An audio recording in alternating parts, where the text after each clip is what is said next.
So 9 years ago, this church got started. What was the vision from the get-go? We wanted to reach Lewisburg, and that's what we felt called to do. We packed up and moved our life to reach this area. And that's all we could see when we first started is Lewisburg. And I think that that's what, if God would have showed us kind of what we're doing now, I don't know that I could have handled that.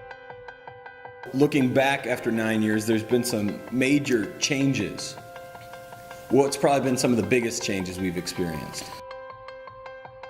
Several months ago, I did a sermon about this actual building, how they kept remodeling it from 1855 to now to just allow it to expand. But I remember that first big thing we did was we went to 2 services, and we were concerned, we were afraid, we were excited. But that was the first thing when I knew that God started to expand our vision of what He was calling us to do. The church is so much more than a building, and it's so much more than windows, and it's so much more than bricks and mortars, that we had to get outside of the church and be effective. And as we've continued to get outside of the church, what we've really focused on is now we feel like He's calling us to these rural communities all over this area. And so that vision has expanded into saying, okay, God, what communities do you want to be in?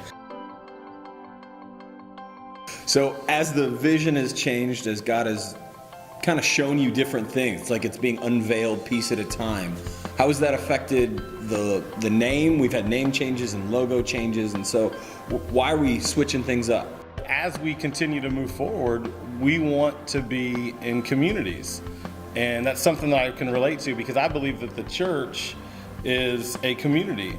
And these little communities, we survive off needing each other. We're there for each other. Every new family that comes in, I just think, I wouldn't want to raise my family, and I wouldn't want to do life without this community we have within our churches, no matter what campus it is. And I want everybody to experience that, because I don't think life's very fun when you do it alone.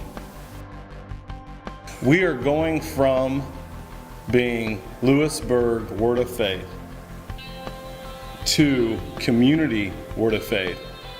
But if we really look at what defines us and what is a great representation of who we are literally a community of faith.